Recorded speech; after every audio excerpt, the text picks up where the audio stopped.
Hello बच्चों, welcome to my channel study at the class 9। तो आज मैं आप सबको पढ़ाने जा रहा हूँ सिविक्स का चैप्टर 1 आवर कॉन्स्टिट्यूशन। अब देखो, पहला टॉपिक उसने तुम्हारा दिया हुआ है the making of our constitution, हमारा संविधान कैसे बना। Two momentous days in the history of this great nation are 15 August 1947, the day the people of India saw the start of an approach field with a new vision. इस समय लोगों ने क्या देखा? न्यू विज़न, न्यू चीज़ें देखी।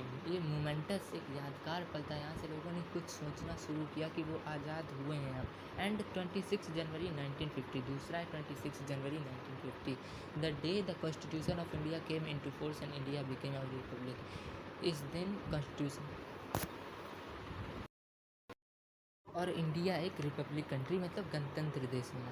Constitution is a set of rules and regulation according to which a nation is governed. Constitution संविधान क्या है? Set of rules and regulation. इसमें रूल्स नियम कुछ बताए गए, रेगुलेशन क्या क्या करना है क्या नहीं करना है, ये सब बताया गया। According to which a nation is governed, जिसके द्वारा हम नेशन को गवर्न करते हैं कि हाँ देश में क्या क्या होगा, क्या क्या चलेगा, क्या नहीं चलेगा। The ordinary laws of the country, जो सामान्य नियम थे, must conform to this set of rules. ये क्या करते हैं? ये कन्फर्म है कि ये इसको तो provides the government to function. क्या करता है? फ्रेमवर्क प्रोवाइड करता है, मतलब स्ट्रक्चर, मतलब ये बताता है कि गवर्नमेंट कैसे काम करे। The constitution of India for instance outlines the democratic and parliamentary form of government adopted by our country.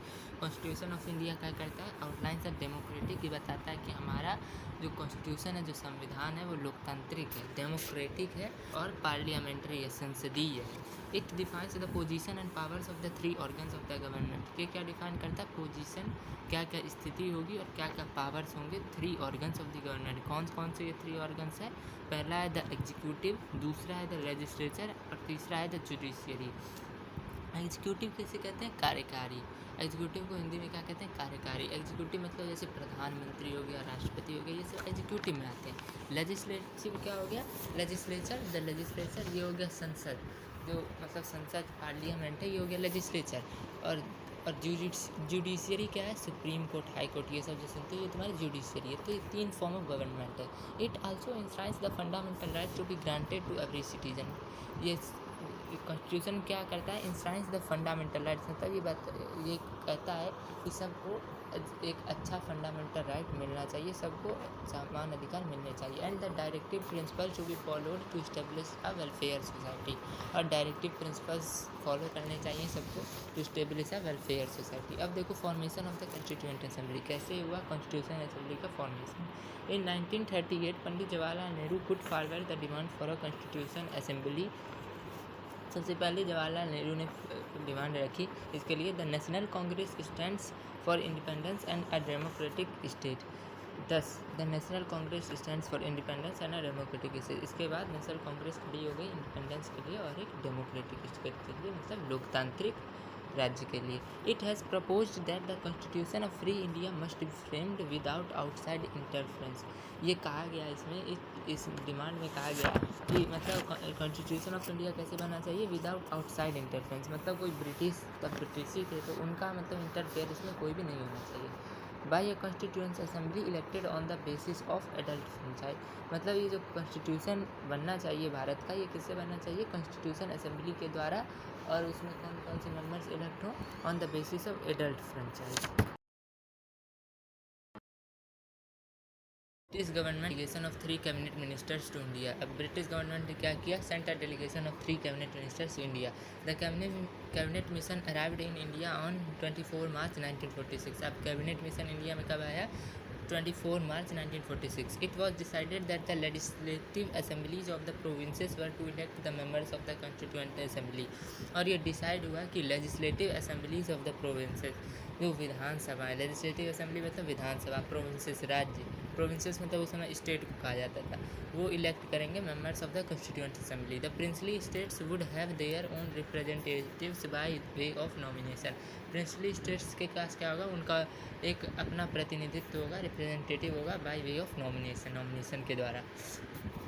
The Constituent Assembly comprised 389 members, of which 296 were from British India and 93 from the Princely States of India. अब total कितने थे? 389 members, जिसमें से 296 British India से थे और 93 princely states of India से थे. With the partition of the country the number was reduced to 299. अब पार्टीशन के बाद नंबर कहाँ चला गया? 299 पे चला गया. With 90 members forming a separate body to frame the constitution of Pakistan.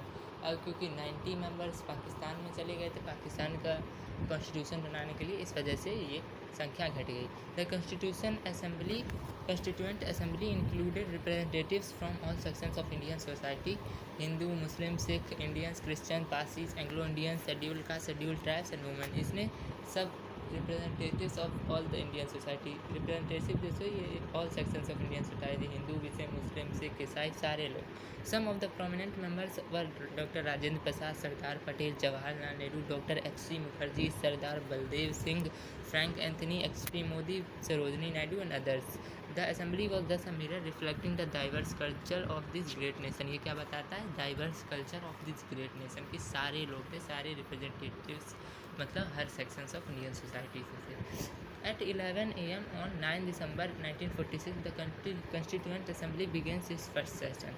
अब 11 a.m. को 9 दिसंबर 1946 11 a.m. को कॉन्स्टिट्यूशन असेंबली ने अपना फर्स्ट सेशन बिगिन किया, which was attended by 207 members. इसको कितने लोगों ने अटेंड किया? 207 members. The Muslim league members did not join the deliberation. हम मुस्लिम लीग ने इसमें भाग नहीं लिया, इसमें पार्टिसिपेट नहीं किया. Sachchidanand Sinha, the oldest member of the assembly, was made the chairman of the constituent assembly temporarily. Sachchidanand Sinha जो सबसे बूढ़े मेंबर थे इस असेंबली के, उन्हें क्या बनाया गया? Chairman temporarily. लेकिन doctor Rajendra Prasad was unanimously elected as its permanent chairman. उन्हें निर्विरोध चुना गया परमानेंट चेयरमैन के पद के लिए, which was later termed as the president of the assembly. अब इसको बाद में इस असेंबली को क्या बना दिया गया? President of the assembly. On 9 December 1946, Jawaharlal Nehru, as head of the interim government, moved the famous objectives resolution, which formed the basis of the preamble of the constitution. अब 1946 9 दिसंबर को जवाहरलाल नेहरू ने क्या पास किया? फेमस ऑब्जेक्टिव रिजोल्यूशन, जिसने जो basis है हमारे preamble constitution का. प्रिम्बल तुम लोग जानते हो, प्रिम्बल देखा होगा, उसका बेसिस था ये. इट वॉज पास्ड ऑन 22 जनवरी 1947. अब ये कब पास हुआ? 22 जनवरी 1947. With the announcement of the Mountbatten plan for partition of India, the perspective of the constituent assembly also change. अब जब माउंटबेटन ने घोषणा की कि भारत विभाजित हो जाएगा, दो देशों में भारत और पाकिस्तान बनेंगे, तो क्या हो गया? Perspective of the constituent assembly also change, मतलब उसके सब रूल रेगुलेशन चेंज हो गए. After India gained independence on 15 August 1947, the constituent assembly became a sovereign body. अब एक कॉन्स्टिट्यूएंट असेंबली 15 अगस्त 1947 के बाद एक सॉवराइन बॉडी बन गई. मतलब सॉवराइन मतलब कि कोई इसमें बाहरी दखल नहीं दे सकता था, मतलब कोई इसमें बाहरी इंटरफेयर नहीं कर सकता था. It doubled up as the legislature for the new nation, which was to make ordinary laws as well as frame a new constitution. It doubled up, अब ये legislature में बदल गया, legislature for the new nation संसद में, which was to make ordinary laws as well as frame a new constitution. The task of framing the constitution was accomplished in 5 stages. अब constitution कितने 5 stages में बनना था? task of framing देखिए, पहला था committees like the constitution committee, powers committee, fundamental rights committee were formed to present reports on basic issues. अब इन कमिटीज़ को इसलिए बनाया गया कि वो बेसिक इशूज़ पे रिपोर्ट प्रेजेंट करते रहें, उनको बेसिक इशूज़ पे के बारे में बताते रहें. दूसरा है the constitutional advisers prepared a draft on the basis of these reports and his own research into other world constitution. अब एक कॉन्स्टिट्यूशनल एडवाइजर था, वो क्या करता था? वो ड्राफ्ट प्रिपेयर करता था एक तरीके का on the basis of these report. जो रिपोर्ट्स उसे ये कॉन्स्टिट्यूशन कमेटी, पावर्स कमेटी, ये सब लोग बताते थे, उस पर वो रिपोर्ट बनाता था और फिर वो क्या करता था? वो दूसरे देशों के संविधान में भी देखता था कि उसमें क्या अलग चीज़ें हैं जो उसको पढ़नी चाहिए, उस संविधान में लेनी चाहिए कॉन्स्टिट्यूशन ऑफ इंडिया में. तीसरा देखो, the drafting committee chaired by doctor B.R. Ambedkar presented a detailed draft of the constitution for public discussion. और जो ड्राफ्टिंग कमेटी थी जिसके अध्यक्ष थे B.R. अम्बेडकर, उसने क्या किया? Presented a detailed draft of the constitution for public discussion. अब चौथा है the draft constitution was discussed and amendments proposed. अब ड्राफ्ट कॉन्स्टिट्यूशन को डिस्कस कर लिया गया, सब ने साथ मिलकर डिस्कस किया इसको, and amendments proposed. The constitution, अब पाँचवा है द कॉन्स्टिट्यूशन वॉज अडॉप्टेड, इस तरीके से संविधान को अपना लिया गया। ड्राफ्टिंग कमेटी, देखो the constituent assembly appointed a drafting committee under the chairmanship of doctor B.R. Ambedkar on 29 अगस्त 1947। और कॉन्स्टिट्यूशन असेंबली ने एक ड्राफ्टिंग कमेटी बनाई under the chairmanship of B.R. Ambedkar on 29 August 1947। This committee prepared a draft constitution in line with the general guidelines provided by the constituent assembly. अब इस committee ने क्या prepare किया, draft constitution prepare किया in the line with the general guidelines provided by the constituent assembly according to the constituent assembly. Constituent assembly ने जिस तरीके से उसे बनाने का कहा था कि ड्राफ्ट, उसी तरीके से उसने बनाया इसको। It was published in February 1948। It was published in February 1948। इससे कब पब्लिश किया, फरवरी 1948 में। The constituent assembly next met in November 1948 to consider the provisions of the draft clause by clause. अब कॉन्स्टिट्यूएंट असेंबली ने कब नेक्स्ट मीटिंग की, नवंबर 1948 में, to consider the provisions of the draft clause by clause. अब उसमें क्या क्या लिखा है, इससे क्लॉज बाय क्लॉज पढ़ा, लाइन बाय लाइन पढ़ा। The second reading was completed by October 1949। Second reading कब हुई, अक्टूबर 1949 में। The constituent assembly set again for the third and final reading which was completed on 26 नवंबर 1949। तीसरी बार इसे कब पढ़ा गया, 26 नवंबर 1949 को। The constitution was then signed by the president and declared as passed officially.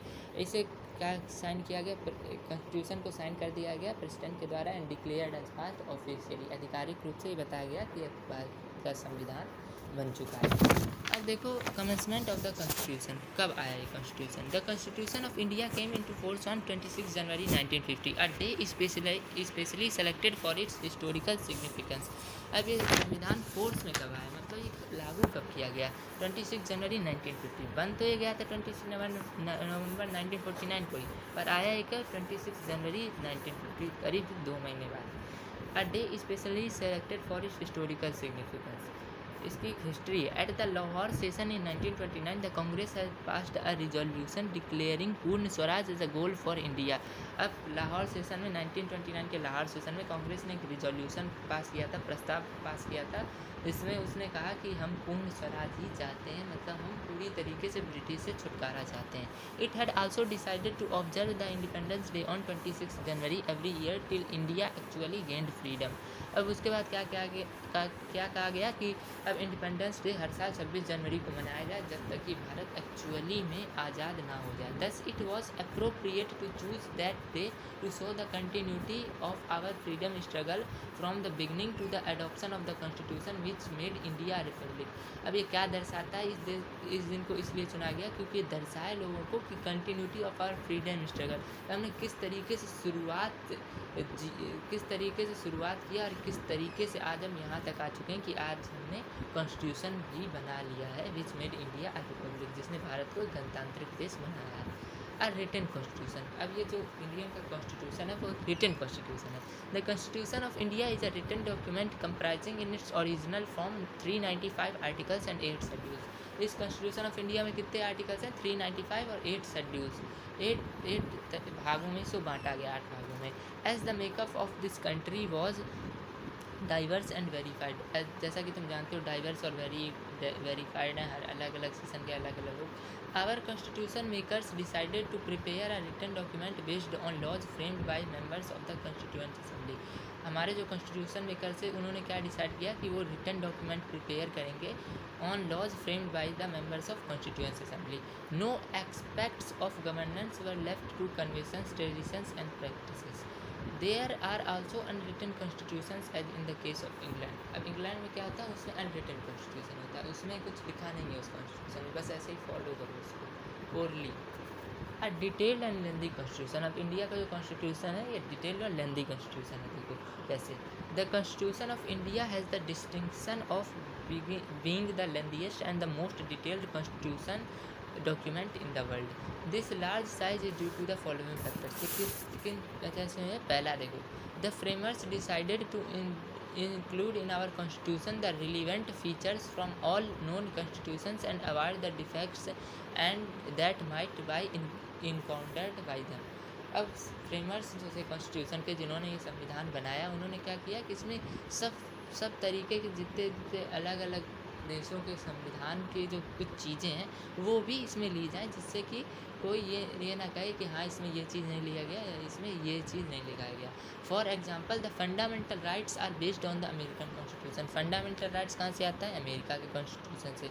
The directive principles of state policy were taken from the constitution of Ireland. Directive principles of state policy कहाँ से आती है? Ireland के constitution से आती है। दूसरा देखो पॉइंट क्या है, the vastness of the country with its diverse cultures, traditions and customs and the peculiar problems linked to this diversity has also contributed to the bulk of the constitution. और जो ये वास्टनेस है, हमारा देश इतना बड़ा है, इतनी पॉपुलेशन है इसकी, हर अलग अलग तरीके के लोग रहते हैं यहाँ पे, तो इस वजह से भी इसको लेंदी बनाना पड़ा। There are sections dealing with the scheduled tribes and the backward classes, the official languages and emergency provisions as well. अब देखो that scheduled caste scheduled tribes के लिए भी लॉ बनाया गया, बैकवर्ड क्लासेस के लिए भी लॉ बनाया गया था, ऑफिशियल लैंग्वेजेस के भी लॉ बनाया गया कि आधिकारिक भाषा कहाँ क्या रहेगी, कहाँ कौन सी भाषा बोली जाएगी, और इमरजेंसी के लिए भी लॉ बने हुए हैं। अब तीसरा पॉइंट देखो क्या है, not only does the constitution provide for the functions and role of the union government but a detailed power of the state governments are also dealt with. इसमें बस ये नहीं बताया गया कि केंद्र सरकार कैसे काम करेगी, मतलब केंद्र में जो सरकार है वो कैसे काम करेगी, इसमें ये भी बताया गया है सारी राज्य सरकारें किस तरीके से काम करेगी। अब सोचो उस समय भी इतने ज़्यादा राज्य थे, तो उस लिए भी ये कॉन्स्टिट्यूशन बहुत बड़ा हो गया। To avoid any controversies between the two sets of governments. Two sets of government मतलब यूनियन गवर्नमेंट और स्टेट गवर्नमेंट के बीच कोई लड़ाई ना हो, कंट्रोवर्सी ना हो, a detailed distribution of powers is given. इस वजह से भी इसमें इतना कॉन्स्टिट्यूशन बड़ा बनाया गया है। The constitution makers adopted the bulk of the provisions from the Government of India Act 1935 which contributed to the volume of the constitution. अब provisions from the government of India, कुछ संविधान ये जो बनाया गया ये हमारा, इसमें क्या कुछ जो संविधान बने थे 1935 में भी, उसमें से कुछ वॉल्यूम लिए। The act itself was very lengthy and much was borrowed from it as people were familiar with the contents. All details about the administrative process were included. अब देखो पांचवा पॉइंट है, it also includes the justifiable fundamental rights of the individuals along with the directive principles. अब ये क्या बताता है, fundamental rights मौलिक अधिकार, सबके अपने अपने अधिकार हैं, and along with the directive principles के साथ, which are fundamental in the governments of the country, जो कि फंडामेंटल्स हैं।